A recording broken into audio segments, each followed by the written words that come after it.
அன்புமிக்க சகோதரிகளே சகோதரர்களே, உங்கள் அனைவருக்கும் வணக்கம். தொடுத்துறை மடிக்கணினி மற்றும் இணையதளம் வாயிலாக போட்டி தேர்வுகளுக்கு தயாராக வந்திருக்கும் உங்கள் ஒவ்வொருவரையும் அன்போடு வரவேற்கிறேன். இன்றைய இந்த பதிவில் டிஎன்பிசியினுடைய குரூப் 2 2A மெயின்ஸுக்கு தேவைப்படுற மாதிரி ஸ்டேட் கவர்மெண்டோட ஸ்கீம்ஸ் எல்லாத்தையுமே தனித்தனியாக ரகரகமாக பிரித்து பார்த்தாச்சு இல்லைங்களா? ஸோ எல்டர்ஸ்க்கு என்ன தேவை, பெண்களுக்கு என்ன தேவை, இங்கே படிக்கக்கூடிய பள்ளி மாணவர்கள் சுகாதாரம் சார்ந்து என்னென்ன கொண்டு வந்திருக்கோம், சுற்றுச்சூழல் சார்ந்து என்னென்ன கொண்டு வந்திருக்கோம், இப்படின்னு எல்லாத்தையுமே தனித்தனியாக பார்த்தாச்சு. ஸோ அந்த வரிசையில் இப்போ நம்ம யூனியன் கவர்மெண்ட்டோட ஸ்கீம்ஸ் என்னென்ன நமக்கு எக்ஸாமுக்கு தேவையோ அதெல்லாம் பார்க்க போகிறோம்.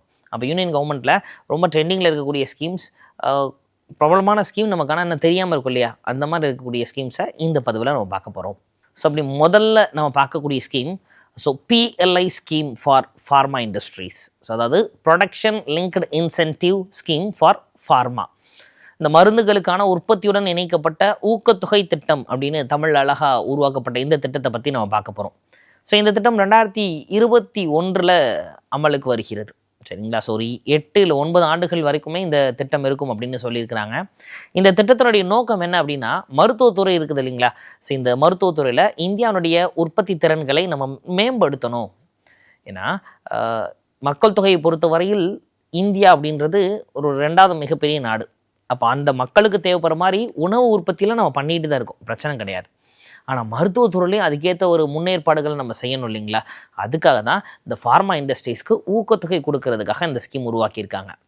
அப்போது இந்த ஊக்கத்தொகை ஏன் கொடுக்குறாங்கன்னா, கோவிட் மாதிரி ஒரு பயங்கரமான பேண்டமிக் டிசீசஸ் வந்தது இல்லைங்களா? ஸோ அப்போ இந்த டிசீசஸ் வந்தப்போ ஃபார்மா இண்டஸ்ட்ரி ஒரு க்ரோத்தில் தான் இருந்தது, மற்ற எல்லா இண்டஸ்ட்ரி டவுனில் இருந்தாலும். அப்போ ஃபார்மா இண்டஸ்ட்ரியுடைய நோக்கமே மக்களுடைய உயிர்களை காப்பாற்றணும் இல்லைங்களா? ஸோ அப்போ உயிர் காக்க பல்வேறு மருந்துகளை இந்த ஃபார்மா இண்டஸ்ட்ரி இன்னும் நிறைய ரிசர்ச் மூலமாக கண்டுபிடிக்கணும் அப்படின்றதுக்கு தான் இந்த இன்சென்டிவ் ஸ்கீமை இன்ட்ரடியூஸ் பண்ணியிருக்கிறாங்க. சரிங்களா? ரைட்டுங்க. ஸோ இப்போது இதுக்கு அடுத்து நம்ம பார்க்கக்கூடிய திட்டம் உதான் திட்டம் அப்படின்னு சொல்கிறாங்க. இந்த உதான் திட்டம், அப்போ உதானுடைய விரிவாக்கம் என்ன? இது ஆல்ரெடி 2018-19 கேட்டிருக்கிறாங்க. உதே தேஷ்கா ஆம் நாகரிக் அப்படின்னு சமஸ்கிருதத்தில் பேர் வச்சுருக்கிறாங்க. ஸோ இப்போ உதான் அப்படின்ற திட்டத்தை நம்ம ரீஜனல் கனெக்டிவிட்டி ஸ்கீம் RCS அப்படின்னு கூட சொல்கிறோம். 2016 இந்த திட்டம் அறிமுகப்படுத்தப்படுது. இந்த திட்டத்தினுடைய நோக்கம் என்ன அப்படின்னா, ரொம்ப குறைவான பயண தூரத்தை இருக்கக்கூடிய 2 ஏர்போர்ட், டொமஸ்டிக் ஏர்போர்ட் அப்படின்னு சொல்கிறோம், இந்த ஏர்போர்ட்டுகளை எல்லாம் இணைக்கணும் அப்படின்றதுக்கு தான் இந்த ஸ்கீமை இன்ட்ரடியூஸ் பண்ணுறாங்க. சரி, இந்த ஏர்போர்ட்டை எப்படிப்பா இணைப்பாங்க? சிறிய ரக விமானங்கள் இருக்குது இல்லையா, இந்த சிறிய ரக விமானங்கள் மூலமாக இந்த ஏர்போர்ட் 2க்கு இடையில் ஒரு கனெக்டிவிட்டியை மேக் பண்ணுறாங்க. அப்போ எடுத்துக்காட்டாக தமிழ்நாட்டில் இந்த உதான் திட்டத்தின் கீழ் சேலம் டு சென்னை ரூட்டை செலக்ட் பண்ணியிருக்கிறாங்க. அப்போ சேலத்துலேருந்து சென்னைக்கு ட்ரெயின் இருக்குது இல்லைங்களா? இப்போ வந்தே பாரத் உட்பட ட்ரெயின்லாம் இருக்குது. அப்போது போக்குவரத்தை பொறுத்த வரைக்கும் பிரச்சனை கிடையாது, ரோட்வேஸுமே தமிழ்நாட்டில் நல்லா இருக்குது. அப்படி இருந்தாலும் கூட இன்னும் விரைவாக போகணும் அப்படின்னு மக்கள் இந்த சேலத்துலேருந்து சென்னை ரூட்டுக்கு நிறையா ஏர்வேஸ் பயன்படுத்தணுன்றதுக்கு தான் இந்த ஸ்கீம் கொண்டு வந்திருக்கிறாங்க. அப்போ தமிழ்நாட்டில் சேலம் டு சென்னை செலக்ட் பண்ணியிருக்கிறாங்க. ஓகே, இதே மாதிரி இந்தியா முழுமைக்கும் இருக்கக்கூடிய சிறிய நகரங்கள் எல்லாத்தையும் ஏர் கனெக்டிவிட்டி கொடுக்கணும் அப்படின்னு தான் இந்த ஸ்கீம் கொண்டு வராங்க. இதனால் நமக்கு ஏதாவது பிரயோஜனம் இருக்கா சார்? இருக்குது. பொதுவாகவே ஒரு ஊரில் டிரான்ஸ்போர்ட்டேஷன் இன்க்ரீஸ் ஆகிறப்ப அந்த ஊரினுடைய டெவலப்மெண்ட்டும் இன்க்ரீஸ் ஆகும். சரிங்களா? அப்போது சேலம் ஏர்போர்ட் அப்படின்றது வந்ததுக்கப்புறம் அந்த ஏரியானுடைய டெவலப்மெண்ட் பயங்கரமாக இருக்கும். சரிங்களா? ஸோ இப்போ ரீஜனல் கனெக்டிவிட்டி ஸ்கீம் அப்படின்றதுல தமிழ்நாட்டில் ஒரே ஒரு ரூட் மட்டும் செலக்ட் பண்ணியிருக்காங்க. வட இந்தியாவில் பல்வேறு டூரிஸ்ட் சைட்ஸ் எல்லாத்தையுமே இன்ட்ரடியூஸ் பண்ணி இன்க்ளூட் பண்ணியிருக்கிறாங்க. சரி, இது இம்ப்ளிமெண்ட் பண்ணுறது யார் sir? Airports authority of India, AAI அப்படின்னு சொல்கிறோம். இவங்க தான் அதை இம்ப்ளிமெண்ட் பண்ணியிருக்கிறாங்க. சரி சார், இப்போது ஷார்ட் டிஸ்டன்ஸ்னு சொல்கிறீங்க. ஆமாம், இந்த ஷார்ட் டிஸ்டன்ஸ்லேயே அவங்க பாட்டுக்கு 10,000 20,000ன்னு சார்ஜ் பண்ணாங்கன்னா மக்கள் எப்படி போவாங்க?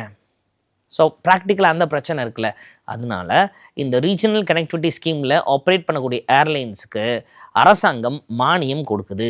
அதனால டிக்கெட்டோட ஃபேர் மார்க்கெட்டில் எவ்வளோ இருக்கோ அதோட 50% குறைவாகத்தான் இருக்கும்.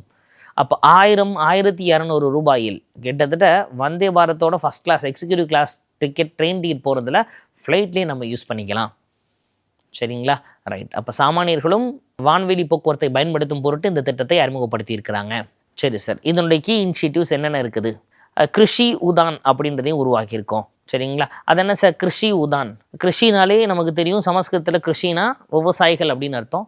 அப்போ விவசாயிகள் அவங்களுடைய விவசாய பொருட்களை இங்கேருந்து வான்வெளிகள் மூலமாக ஒரு இடத்துல இன்னொரு இடத்துக்கு அனுப்புறதுக்கு தான் இந்த கிருஷி உதான் அப்படின்றதையும் இன்ட்ரடியூஸ் பண்ணியிருக்கிறாங்க.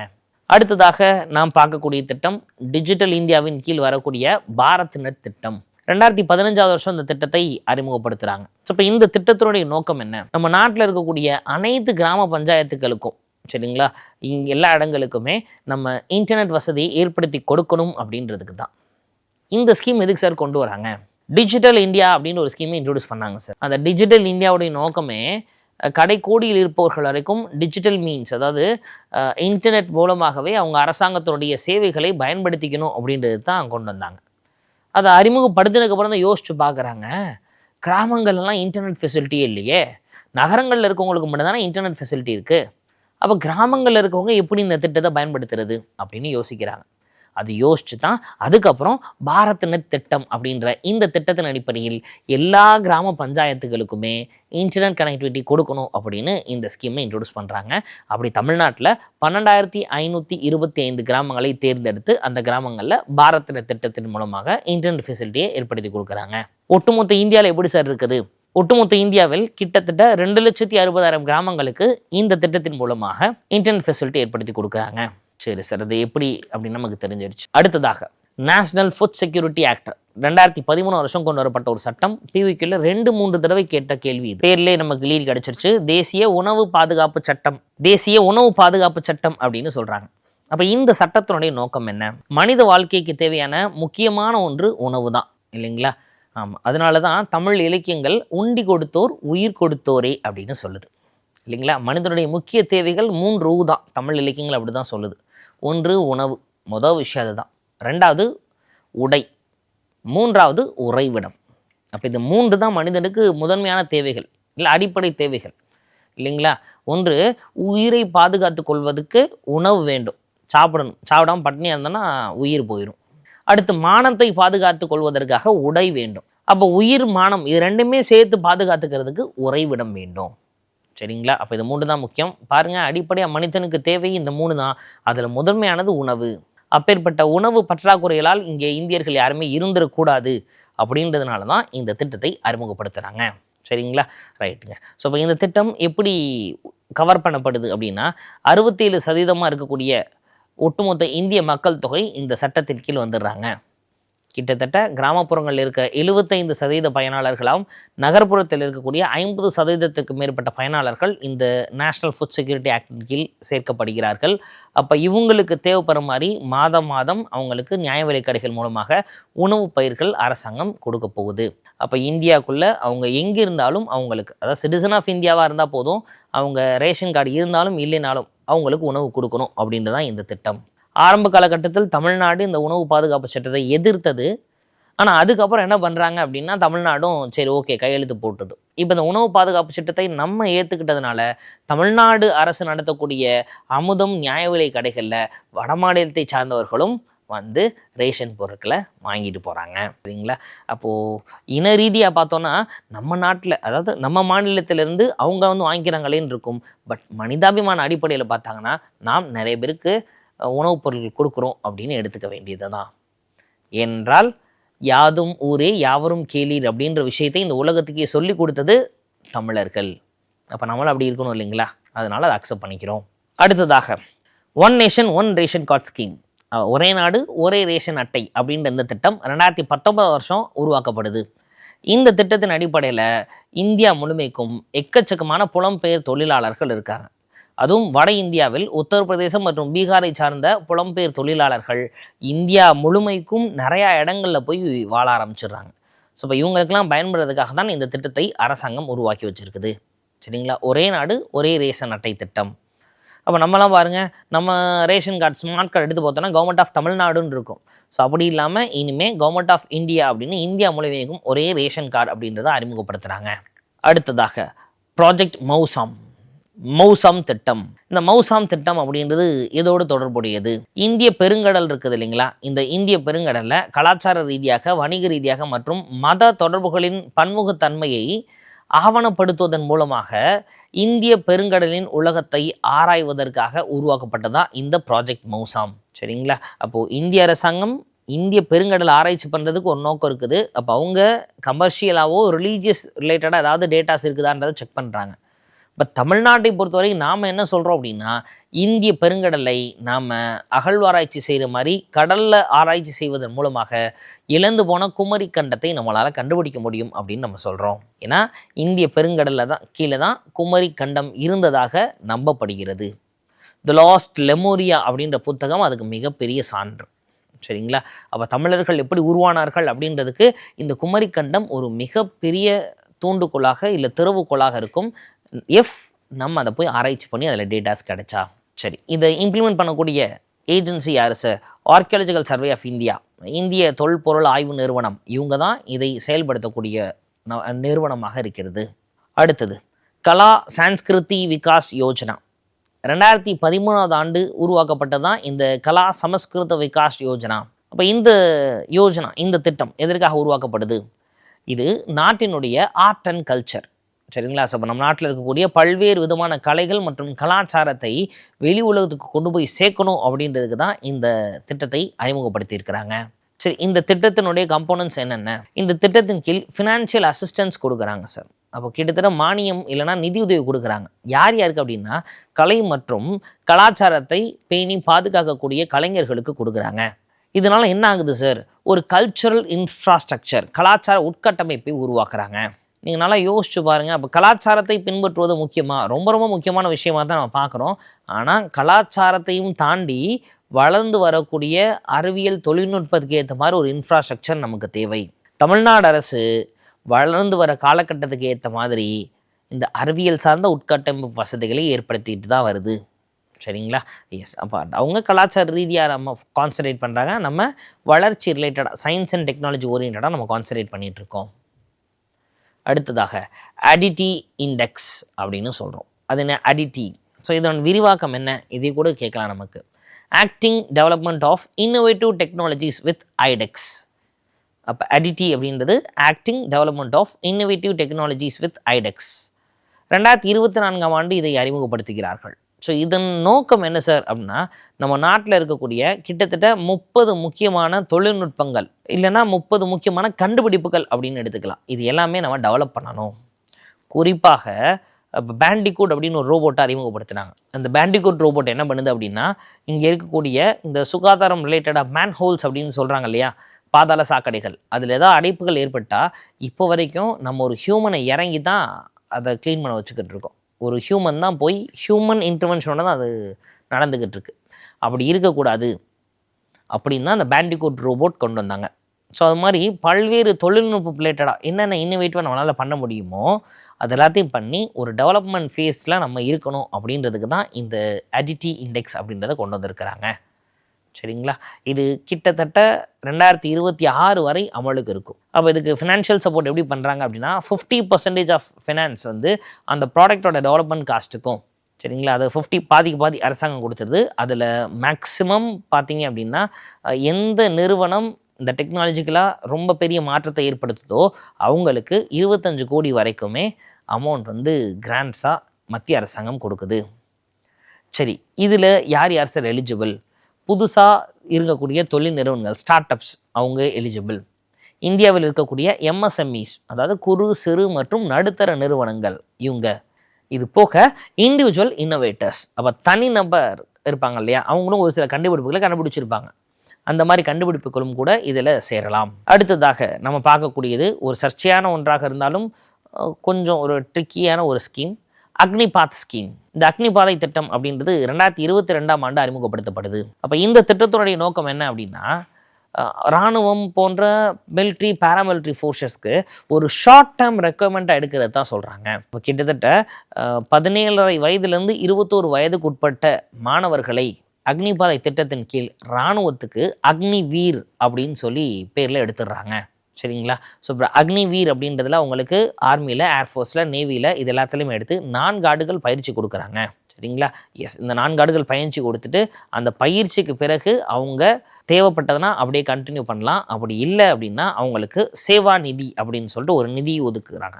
சேவா நிதி அப்படின்னு சொல்லிட்டு அந்த நிதியின் மூலம் அவங்களுக்கு கிட்டத்தட்ட 11,71,000 அவங்களுக்கு வழங்கப்படுகிறது. இந்த திட்டத்தை ஏன் தமிழ்நாட்டில் நாம் எதிர்த்தோம் அப்படின்னா, கிட்டத்தட்ட 21 வயசுக்குள்ளேன்னு அவங்க சொல்கிறாங்க. 17 வயசுலேருந்து 21 வயசுக்குள்ளே இருக்கவங்க அதுக்கு எலிஜிபிள் அப்படின்னா அதுதான் கல்லூரி படிப்பதற்கான ஒரு காலகட்டம். அப்போ கல்லூரி படிப்பதற்கான காலகட்டத்தில் இவங்க பாட்டுக்கு இராணுவ வீரர்களாக போய் 4 வருஷம் இங்கே ட்ரைனிங் முடிச்சுட்டு 4 வருஷம் டெம்பரரியாக வேலை பார்த்துட்டு அதுக்கப்புறம் அவங்க வெளியே வரும் பொழுது அவங்களால கல்லூரி படிப்பை மீண்டும் போய் படிக்க முடியாது. அதனால தான் தமிழ்நாட்டிலேருந்து நம்ம அந்த அக்னிபாதை திட்டத்தை எதிர்த்தோம். பட் அது வட இந்தியா அளவில் அது பாப்புலராக போய்கிட்டு இருக்கக்கூடிய ஒரு ஸ்கீம் தான். அடுத்ததாக பிருத்வி திட்டம். இதை பிருத்வி விஞ்ஞான் ஸ்கீம் அப்படின்னு சொல்கிறாங்க. இந்த திட்டம் ஒரு 5 ஆண்டுகள் ஆக்டிவாக இருக்கக்கூடிய ஒரு திட்டம். 2024 இந்த திட்டத்தை திரும்ப வேற மாதிரி இம்ப்ளிமெண்ட் பண்ணியிருக்கிறாங்க. சரி, இந்த பிருத்வின்ற திட்டம் எதற்காக உருவாக்கப்பட்டது? எர்த் சிஸ்டம் அப்படின்னு சொல்லுவோம் இல்லைங்களா, இல்லைன்னா ஆர்பிட்டல் சயின்ஸ், இருக்கக்கூடிய இந்த கிரகங்கள் மற்றும் இருக்கக்கூடிய சூரிய குடும்பம், இது எல்லாத்தையுமே ஆராய்ச்சி செய்வதற்காக உருவாக்கப்பட்டது தான் இந்த பிருத்வி திட்டம். சரிங்களா, அந்த பிருத்வி திட்டம் அப்படின்றதும் ஒரு வித்தியாசமான ஒரு திட்டம் தான். அறிவியல் மற்றும் தொழில்நுட்பம் சார்ந்த கண்டுபிடிப்புகளில் இந்தியர்களை இணைச்சிக்கணும் அப்படின்றதுக்காக உருவாக்கப்பட்ட ஒரு திட்டம். சரி, ஸோ அடுத்ததாக நமக்கு தெரிஞ்சுக்கிறது சாஃபர். என்விரான்மெண்ட் ஓரியன்டாக நமக்கு தெரிஞ்சுக்கணும். இந்த சாஃபர் அப்படின்றது என்னது? System of air quality and weather forecasting and research. 2010 இந்த சாஃபர் அப்படின்றத அறிமுகப்படுத்துகிறாங்க. அப்போது இது எதுக்கு சார்? ஏர் பொல்யூஷன் அப்படின்றதை நம்ம ஐடென்டிஃபை பண்ணுறதுக்காக உருவாக்கப்பட்டது. ஏன்னா நம்ம குடிக்கக்கூடிய தண்ணீர் எவ்வளோ தரமாக இருக்குது அப்படின்றத நம்மளால் டெஸ்ட் பண்ண முடியும் இல்லையா? தண்ணீர் எப்படி டெஸ்ட் பண்ணுவோம்? பிஹெச் மூலமாக நம்மளால் சொல்ல முடியும். அதே மாதிரி இல்லாமல் நம் சுவாசிக்கக்கூடிய காற்றினுடைய தரம் எப்படி இருக்குது அப்படின்றத ஐடென்டிஃபை பண்ணுறதுக்கு தான் இந்த சாஃபர் அப்படின்றத அறிமுகப்படுத்துகிறாங்க.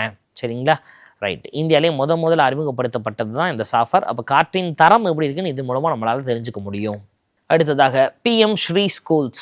2022 அறிமுகப்படுத்தப்பட்டது தான் இந்த பிஎம் ஸ்ரீ ஸ்கூல்ஸ். அது என்ன பிஎம் ஸ்ரீ?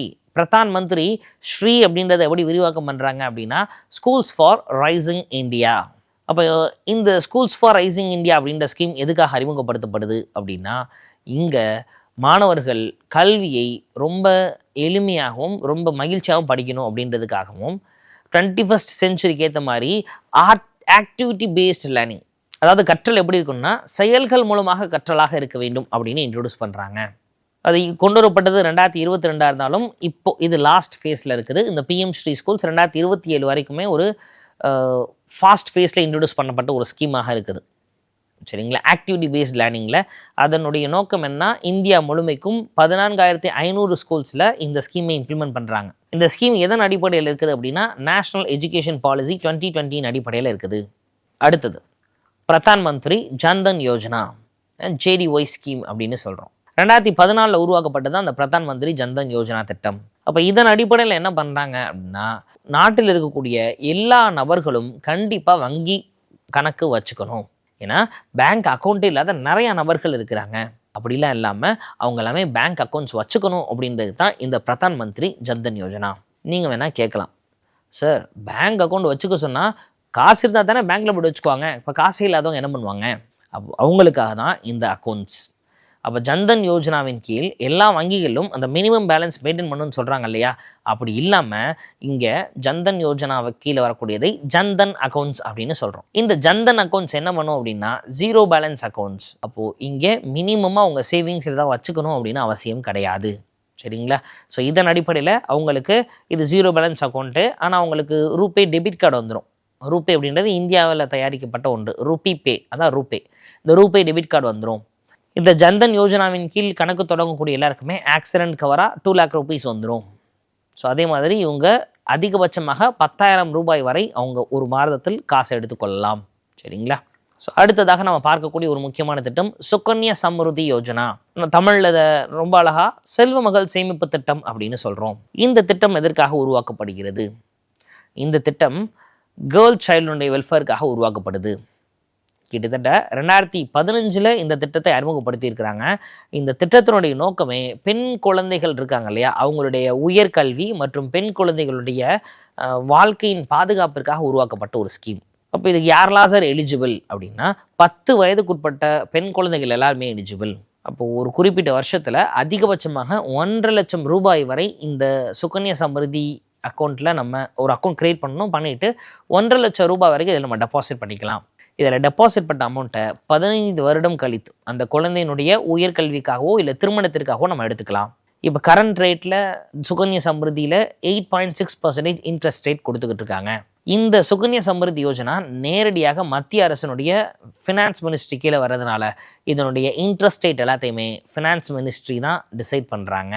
சரிங்களா? ஸோ அப்போ இதுவும் பெண் குழந்தைகள் பாதுகாப்பிற்காக கொண்டு வரப்பட்ட ஒரு திட்டம். இந்த திட்டத்தோடு இணைந்தான் பேட்டி பச்சோ பேட்டி படோன்னு ஒரு திட்டத்தை கொண்டு வராங்க. பெண் குழந்தைகளை பாதுகாப்போம், பெண் குழந்தைகளுக்கு கல்வி கற்றுக் கொடுப்போம் அப்படின்றது அந்த திட்டம். ஸோ அடுத்ததாக நம்ம பார்க்கக்கூடியது ஸ்டாண்டப் இந்தியா ஸ்கீம்.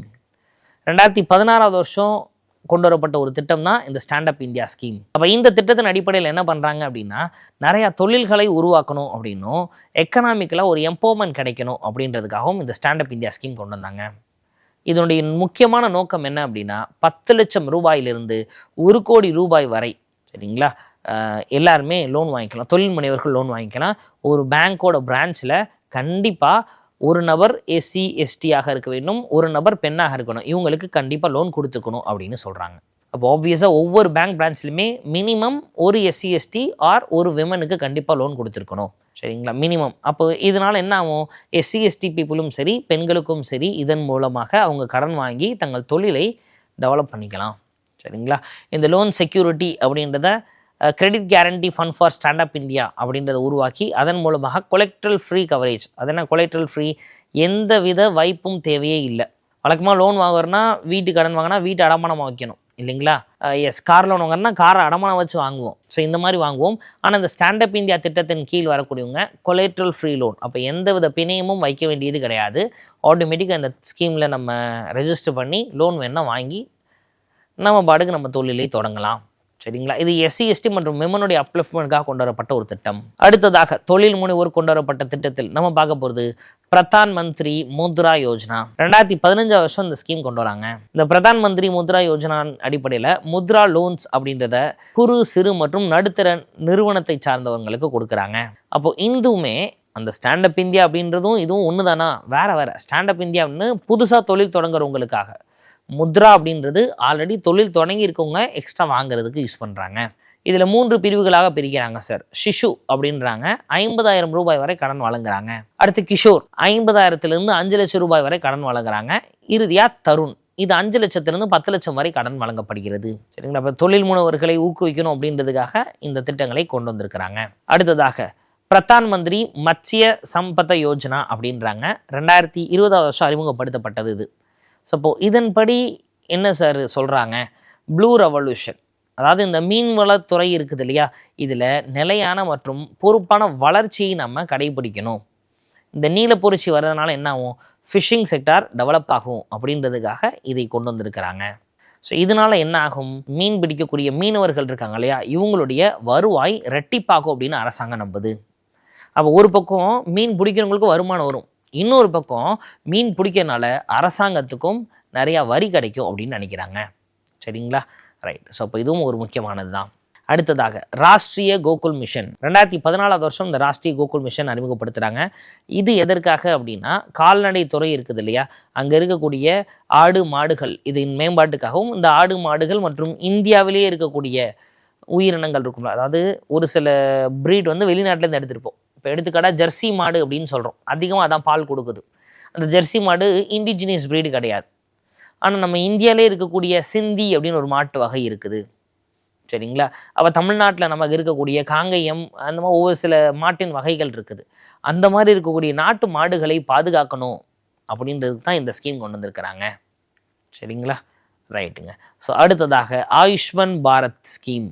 இந்த ஆயுஷ்மான் பாரத் அப்படிங்கிறது 2018 வருஷத்தில் கொண்டு வரப்பட்ட ஒரு திட்டம், ஒரு முக்கியமான திட்டம் அப்படின்னு சொல்லலாம். ஒட்டுமொத்த உலகத்திலேயே இந்த ஆயுஷ்மான் பாரத் அப்படின்ற திட்டத்தின் கீழே இன்சூரன்ஸ் அப்படின்றத இந்தியா தான் அதிகமாக இம்ப்ளிமெண்ட் பண்ணியிருக்கு. அதுக்கு இன்னொரு காரணமும் இருக்குது. என்னென்னா, யோசிச்சு பாருங்கள், இந்தியாவின் மக்கள் தொகை தான் அதிகம் இல்லையா, ஒட்டுமொத்த இந்திய மக்களுக்குமான ஒரு இன்சூரன்ஸ் ஸ்கீம் அதை அறிமுகப்படுத்தினா ஆப்வியஸாக உலகத்திலே அதிக மக்கள் யூஸ் பண்ண இன்சூரன்ஸ் ஸ்கீம் எதுவாக தான் இருக்கும், இந்த இன்சூரன்ஸ் ஸ்கீமாக தானே இருக்கும். அதுதான். சரிங்களா? ஸோ ஆயுஷ்மான் பாரத் ஸ்கீம் இதை எப்படி சொல்கிறாங்க அப்படின்னா, பிரதான் மந்திரி ஜன் ஆரோக்கிய யோஜனா, PMJ அப்படின்னு சொல்கிறாங்க. ஸோ இந்த ஆயுஷ்மான் பாரத் திட்டத்தின் கீழ் கிட்டத்தட்ட ஒரு குடும்பத்துக்கு 5 லட்சம் ரூபாய் வரைக்குமே ஹெல்த் இன்சூரன்ஸ் கவர் ஆகுது. சரிங்களா? எஸ். ஸோ இப்போது இந்த குடும்பத்துக்கு 5 லட்சம் ரூபாய் ஹெல்த் இன்சூரன்ஸ் கவர் ஆகுறதுனால இது ஒரு முக்கியமான ஸ்கீமை பார்க்கப்படுது. குறிப்பாக வறுமை கோட்டுக்கு கீழ் இருக்கக்கூடியவர்களுக்கு இந்த ஸ்கீம் ரொம்பவே பயனுள்ளதாக இருக்கும். பட் இந்த ஆயுஷ்மான் பாரத்தை மத்திய அரசாங்கம் 2018 தான் கொண்டு வராங்க. ஆனால் நம்ம தமிழ்நாட்டில் இதை கலைஞர் காப்பீட்டு திட்டம் அப்படின்னு 2009 கொண்டு வந்துட்டோம். 2009 அப்படி கலைஞர் காப்பீட்டு திட்டமாக இருந்ததை 2011 வருஷம் என்ன பண்ணுறோம் அப்படின்னா பேரை மாற்றி முதல்வரின் விரிவான மருத்துவ காப்பீட்டு திட்டம் அப்படின்னு நம்ம கொண்டு வந்திருக்கோம். இப்போ தமிழ்நாட்டில் நம்ம 2009 கொண்டு வந்த மருத்துவ காப்பீட்டு திட்டம் 2018 ஒரு 9 ஆண்டுகள் கழித்து தான் இந்தியா முழுமைக்கும் ஆயுஷ்மான் பாரத் அப்படின்ற பேரில் மொத்தமாக இந்திய மக்களுக்கு கிடச்சிருக்கு. அப்போ இந்த திட்டத்தின் அடிப்படையிலும் கூட தமிழ்நாடு ஒரு முன்னோடி மாநிலம் அப்படின்றது தெரிய வருது. அடுத்ததாக ஜன்னி சுரக்ஷா யோஜனா JSY அப்படின்னு சொல்கிறோம். 2005 உருவாக்கப்பட்ட இந்த திட்டத்தில் 100% மத்திய அரசாங்கமே என்ன பண்ணுது அப்படின்னா இன்ஸ்டிடியூஷனல் டெலிவரி, அதாவது வீட்டிலே பிரசவம் பார்க்காம அவங்க நேரடியாக போய் மருத்துவமனைகளில் பிரசவம் பார்த்தாங்க அப்படின்னா அவங்களுக்கு 100% சென்ட்ரல் கவர்மெண்ட் வந்து நேரடியாக அவங்க பேங்க்குக்கே அக்கௌண்ட்டில் அமௌண்ட் கிரெடிட் ஆகுது. சரி, இதனால என்ன சார் அரசாங்கத்துக்கு நல்லது? இதனால என்ன ஆகும் அப்படின்னா IMR MMR அப்படின்றது குறையும். சரி, இந்த ஸ்கீமில் தமிழ்நாடு காட்டில் இந்தியா முன்னணி தானே அப்படின்னு பார்த்தோம்னா 2005 ஜனனி சுரக்ஷா யோஜனாவை மத்திய அரசு கொண்டு வருது. அதே திட்டத்தை முத்துலட்சுமி மகப்பேறு உதவி திட்டம் அப்படின்னு 1989 தமிழ்நாடு கொண்டு வந்துருச்சு. ஸோ இந்த சென்ட்ரல் கவர்மெண்ட் ஸ்கீம்ஸில் ஒரு சில முக்கியமான ஸ்கீம்ஸ் நம்ம பார்த்துருக்குறோம். தமிழ்நாடு அரசுடைய முன்னோடி திட்டங்கள் என்னென்ன அப்படின்றத நம்ம பார்த்துருக்குறோம். அப்போ கம்பேரிட்டிவ்லி மத்திய அரசாங்கத்தை காட்டிலும் தமிழ்நாடு அரசு ஒரு முன்னோடி மாநிலமாக தமிழ்நாட்டை உருவாக்குறதுக்கு பல்வேறு திட்டங்களை கொண்டு வந்திருக்கு அப்படின்றது இந்த ஸ்கீம்ஸ் மூலமாக நமக்கு தெரியுது. மீண்டும் தொடர்ச்சியை அடுத்தடுத்த பதிவுகளில் பார்க்கலாம். தொடர்ந்து இணைந்திருங்கள். நன்றி.